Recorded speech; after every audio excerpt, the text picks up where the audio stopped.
The leaders of the world's top two economies have met for a high-stakes summit in South Korea. We'll tell you what happened. Following the Trump-Xi meeting, what are the big takeaways for Taiwan and U.S.-China relations? We are just at the very beginning of a long process. Taiwan is amending its laws to protect its undersea cables from sabotage. Plus, this little tree nut is adding a splash of color to the fashion world.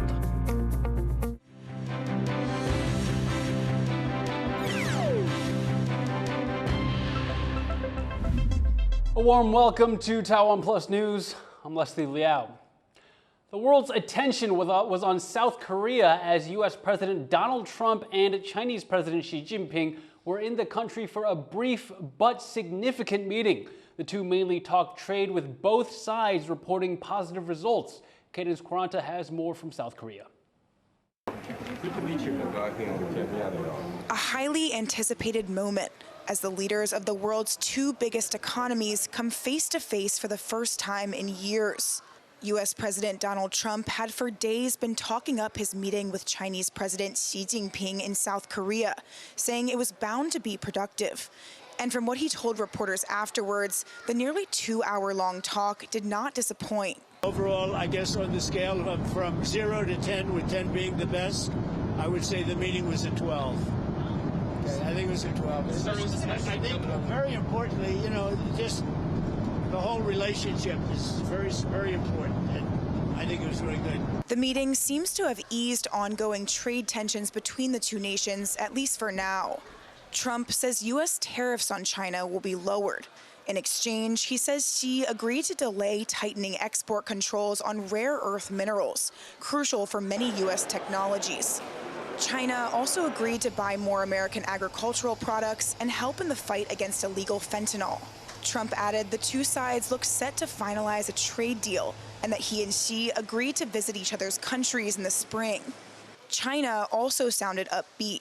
In a statement, it said it hoped to minimize trade tensions, that trade should not cause conflict between the two countries, and that cooperation, rather than retaliation, is the way to go in the future. It echoes comments Xi made during the meeting. And in the face of winds, waves, and challenges, you and I, at the helm of China-U.S. relations, should stay the right course and ensure the steady sailing forward of the giant ship of China-U.S. relations. There had been some speculation the two leaders might touch on the topic of Taiwan, a sore spot in U.S.-China relations. Trump had suggested in the days before that the meeting could come up, but it seems they avoided the subject. It never came up. Taiwan never came up. Let's not discuss, actually. Still, officials in Taiwan were following the meeting closely and trying to reassure the public that relations with the U.S. are stable. On Thursday, Foreign Minister Lin Jialong said the country is confident in its ties with the U.S. And the head of Taiwan's main opposition, Kuomintang, Eric Chu, said he hoped the meeting could contribute to cross-strait peace, with both the U.S. and China playing a big part in the stability of the Taiwan Strait. Back in South Korea, drama unfolded around the summit's location. The two leaders ended up holding their summit at the edge of this airport in the southern city of Busan, far away from where the action of APEC is actually taking place, reportedly due to security considerations. And it caused quite a stir in the area nearby. Protesters appeared outside the airport before the meeting began.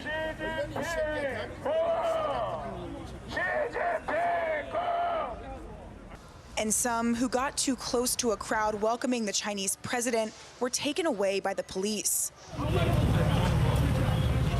Though the meeting didn't last long, it seems to have produced some significant results. Now, the question is whether this new thaw in U.S.-China relations will hold and what that will mean for the rest of the world. Justin Wu and Cadence Quaranta in Busan, South Korea for TaiwanPlus. For more on what the Trump-Xi meeting could mean for U.S.-China ties and Taiwan, earlier I spoke to Roy Chun Lee, Associate Research Fellow at the Zhonghua Institution for Economic Research and Taiwan's former representative to the EU. What can you tell us about the significance and the timing of these talks? Why are they happening now? We can sense that both sides have the intention to de-escalate in some way or the other.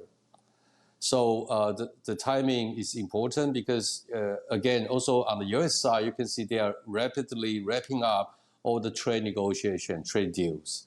And that's among all the trade deals, of course, this one with China is probably the highlight of the Trump's trade policy in the first year. Now, one of the things that Donald Trump said that is more substantive, he said that he's going to lower tariffs on China by about 10%. What do you make of that? The aggregated tariff against Chinese products is about 50, 55, 58%. So lowering from that level to, say, 40-something% is a good gesture. I would say a good starting point. Again, it shows, it sends out a message of goodwill.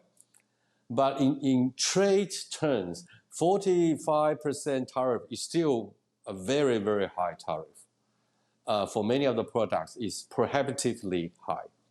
So it suggests that the U.S. and China probably have to continue to talk, even on tariffs. We are just at the very beginning of a long process. Donald Trump also said that Taiwan did not come up in these meetings. Now, the topic of Taiwan was kind of a focal point for this summit. What do you think the possibility of not discussing Taiwan is during this meeting? The outcome that Taiwan was never discussed in these tables also indicates that both sides prioritize trade, all the efforts to remove or lower the trade tension as the number one priority. For China, Taiwan is, of course, an important issue, but in terms of short-term priorities, Taiwan is not on top of China's list. And also, of course, because I think China is reading the U.S. actions and they probably come to a conclusion that the U.S. is not in any position to change its policy towards Taiwan. So there's no point to raise this issue that knowingly that the U.S. has no intention or is not prepared to make any to start any discussions. Now, going into this meeting, what do you think the Taiwanese government was looking for? And now that the meeting is over, what do you think Taipei is taking away from the meeting? Well, of course, I think on Taiwan, people are anxious about whether the issue of Taiwan will be raised and discussed, because there are a lot of rumors or conspiracies that has been floating around about trading Taiwan, or China is will be pushing Trump to make a major decisions on Taiwan. And actually, my own prediction is that I don't expect the U.S. going to make major concessions or major amendments to its policy towards Taiwan. To the contrary, to the opposite, I think the U.S. has already demonstrated, especially under President Trump, its commitment to ensure the cross-strait stability and to deter China from unilaterally taking, especially military actions. That was Roy Chun Lee, Associate Research Fellow at the Zhonghua Institution for Economic Research and Taiwan's former representative to the EU. The U.S. and South Korea have hashed out a new trade deal that will see Washington lower tariffs while Seoul will invest $350 billion in American industries. President Trump imposed a 25% tariff rate on South Korea earlier this year, but that will be reduced to 15% following Seoul's cash investment and oil and gas purchases. Later, Trump announced on social media that he will help South Korea build a nuclear-powered submarine. The U.S. will share highly guarded military technology to help with construction, technology not shared in a similar deal with the U.K. and Australia. The announcement comes after North Korea unveiled plans to build its first ever nuclear-powered submarine earlier this year. Chipmaker Nvidia has become the first public company worth more than $5 trillion. The company's shares surged more than 3% on Wednesday. That's after it announced a new AI partnership with the U.S. Department of Energy and potential deals with Korean firms Samsung and Hyundai. The new record high comes less than 4 months after Nvidia crossed the $4 trillion mark on July 7th. Taipei Mayor Jiang Wan-an also revealed Wednesday that the company has selected its preferred plots in the city's Betel Shiling Tech Park as the site of its new Taiwan headquarters. Chip giant TSMC has been cleared to start building its newest plants in central Taiwan. The Central Taiwan Science Park says TSMC can begin laying the foundation of 4 new plants in early November. The facilities will produce chips using the semiconductor giant's latest 1.4 nanometer process. Mass production is expected in late 2028, and the company estimates initial revenues at over $160 billion. The site is expected to be the world's largest AI chip hub with a $46 billion initial investment. Taiwan has become a thriving center for the export of orchid flowers. John Van Trieste takes a look at the country's orchid industry and how it got so big. Taiwan is one of the world's leading exporters of orchid flowers. In greenhouses like this one, flowers destined for markets around the world grow under careful heat, humidity, and lighting conditions. When ready, these flowers are snipped off, packaged, and readied for shipment. For the last 2 to 3 decades, Taiwan has invested heavily in seed sources, tissue culture, and production technologies. In 2023, orchid exports brought in close to $200 million. One reason these flowers sell so well is that they're hardy. 切花就是把这丛的花夹掉了，伊就是顶悬安尼尔，伊无摘啊出去，伊纯粹就是这支花出口安尼尔。乌蝶兰的切花，伊唔是单咱买倒来插哩，伊种内底伊有伊的寿命足长了。另外一个就是伊哩运输，伊嘛会当忍耐一个足长的时间。所以咱种乌蝶兰的切花嘛是咱台湾哩乌蝶这个部分的明日之星。 Around 80 countries buy these flowers, but along with Japan, it is the United States that's become the chief market and the chief reason for the industry's rise. Before 2008, the U.S. market was tough to crack due to strict biosecurity rules. 进前要去销去美国，足麻烦的。你着爱把兰花种伫迄落水草内底，你来水草摕掉，爱来吹好干，各方面的爱2-3工，才可以来用控温送去美国。咱若我都直接炸水草加迄盆送去美国，你足方便的。 But 2004 was the year that restrictions changed. Taiwan became the only country permitted to send moss and pots to the U.S. along with the flowers. It's certainly still not easy to sell abroad. Greenhouses must still be up to strict U.S. standards. And shipments have to be totally free of bugs, ferns, or other foreign materials. Still, the easing of rules in 2004 saw orchid exports to the U.S. jump 5-fold in the decade that followed. One reason for Taiwanese orchid success is technical and painstaking. Breeders clone the best flowers. In some cases, they can squeeze about 800 to 1,000 identical copies of the exact flower customers want, about as far as you can go without getting mutations that customers do not want. As growers will tell you, it all requires a lot of patience. 组织培养要3-4年，所以我们的时间很长啊。要大量生产的时候要3年到4年，所以一棵花它能够到市场的话，至少要经过7年的历练。Taiwan's orchids do have competition.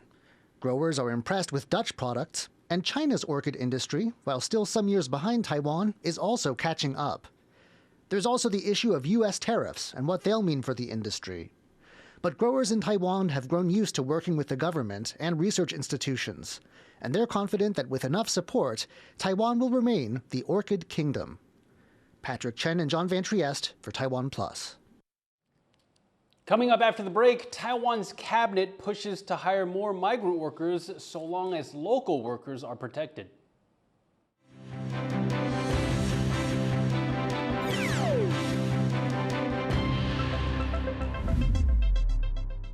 Playoff baseball is heating up, and every pitch and swing counts. Basketball, volleyball, and football seasons are here, bringing fast breaks, powerful spikes, and thrilling goals.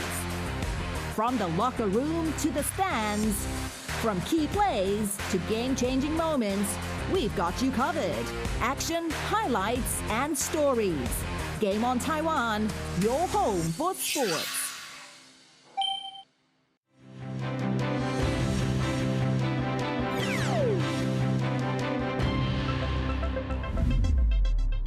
Welcome back. You're watching Taiwan Plus News. Cut Taiwan's undersea cables and the country goes offline. In recent years, Taiwan has seen its critical infrastructure targeted by China's gray zone warfare tactics. Now, as Alan Liu reports, new laws could help it fight back. In waters near Taiwan, those usually tasked with guarding the coast now find themselves guarding critical infrastructure deep below.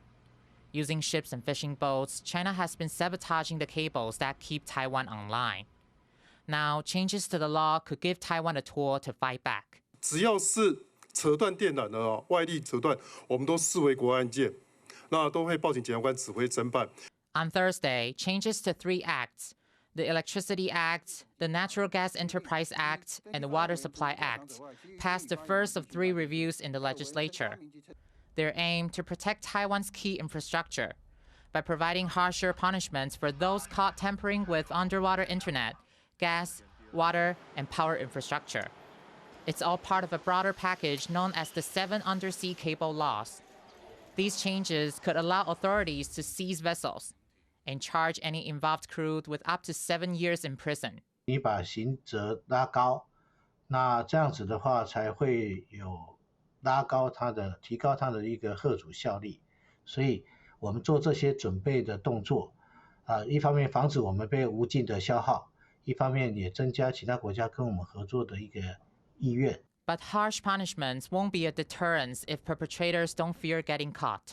当然，最大挑战是在于说，你真的第一个是你要能够侦测到，这个侦测到还包括说，你侦测到之后，你的海象是 容不容许你去做拦检跟登船，登船之后再做扣押，这些都是很多在海上的实务，它是牵涉到很多很高的风险。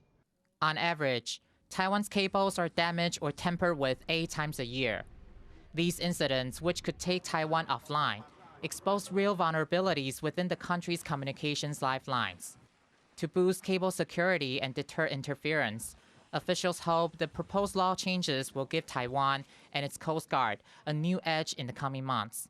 Patrick Chan and Alan Liu for TaiwanPlus. Taiwan's army is practicing counterattacks as part of its 7-day Lu Sheng exercise.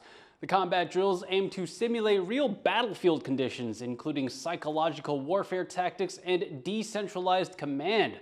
Troops practiced urban combat in central Yunlin County, backed by attack helicopters and tanks.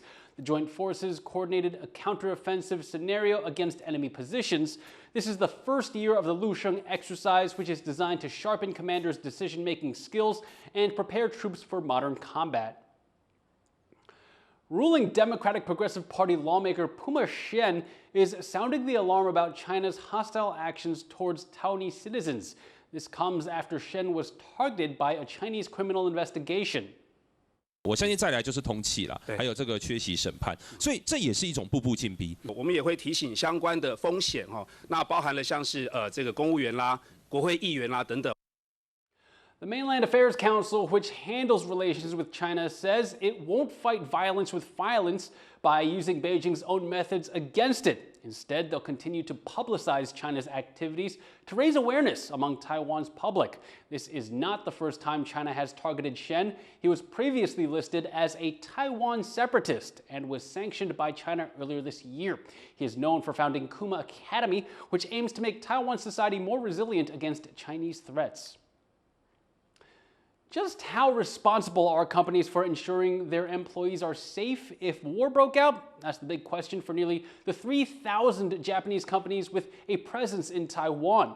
Our reporter Larry Isiano has more. 就是过去2年都在等级1这样，印象中3、4月左右就升级到等级2这样。 Over the past 2 years, Japanese companies have increasingly begun working with risk management firms, running emergency scenario simulations, and drafting response plans.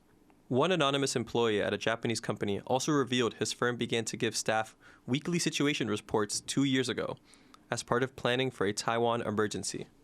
提升到等级3的话，就会要开始检讨要不要把驻在员家人们先撤回到日本。不要说这可能第4的话，可能就会开始考虑连派驻到台湾的公司员工都要一起撤回日本。公司已经有提供免费的机票。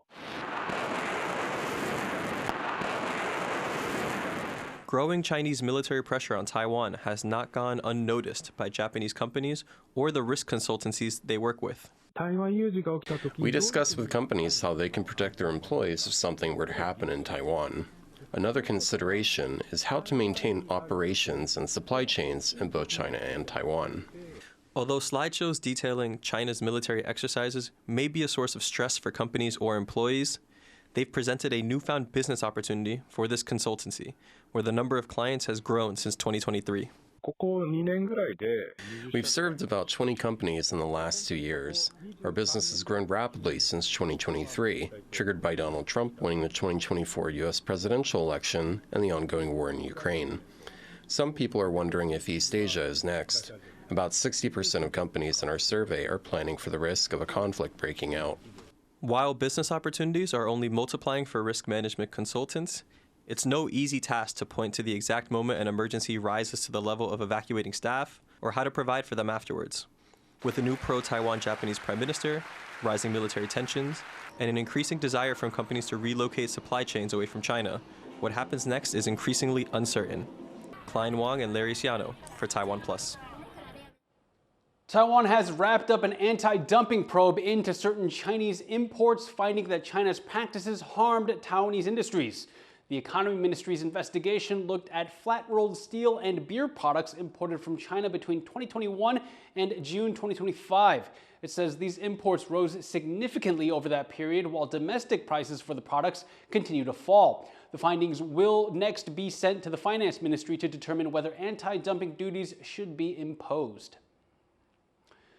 The cabinet is making it easier for local businesses to hire migrant workers as long as they increase pay for domestic ones first. Under the new rules, for each extra migrant worker companies bring in, they must give a pay bump of $65 a month to one Taiwanese employee. These foreign employees would be capped at 10% of the company's staff.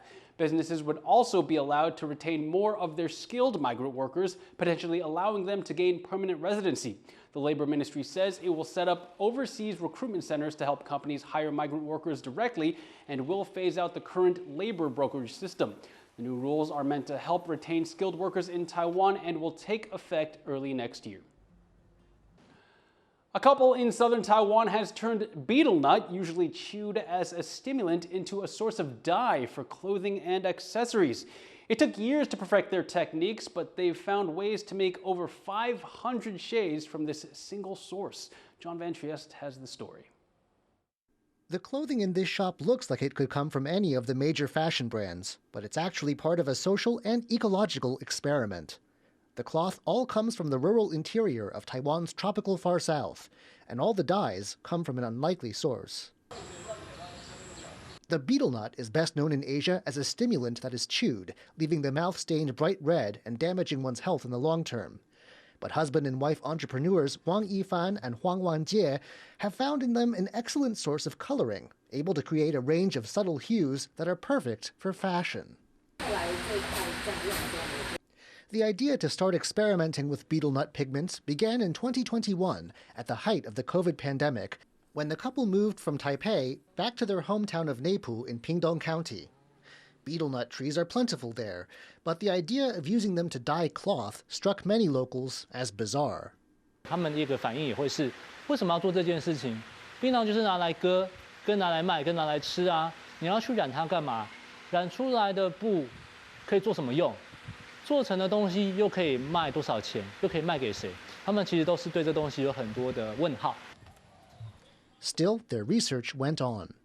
所以我们花了很多时间在做实验记录的研究，去发掘到底槟榔可以染出来多少的颜色，以及这个实验的记录是怎么可以控制的，还有就是它的色票是透过变色仪用科学的方式去验证它的颜色。It took 3 years of experiments with different temperatures and water characteristics, but eventually they'd worked out how to get 514 different shades from this one source, fallen betel nuts. But even now they know how to do it, extracting all these dyes is still hard work. The nuts need to dry out, then the cores need to be extracted, crushed, and boiled. The whole process takes 5 months. But the result is eco-friendly clothing, bags, pillowcases, and accessories, and the prospect of new jobs in a rural, aging part of the country. The couple later found out that they actually weren't the first to think of making dyes from betel nut. That honor goes to early modern Japan. Still, they're proud to have independently rediscovered the technique, and of making it perhaps a part of Taiwan's modern culture. 我觉得颜色可以当成一个文化的载体。然后我们就是用槟榔的红，然后跟土地的褐，然后在台湾的土地上长出台湾的颜色。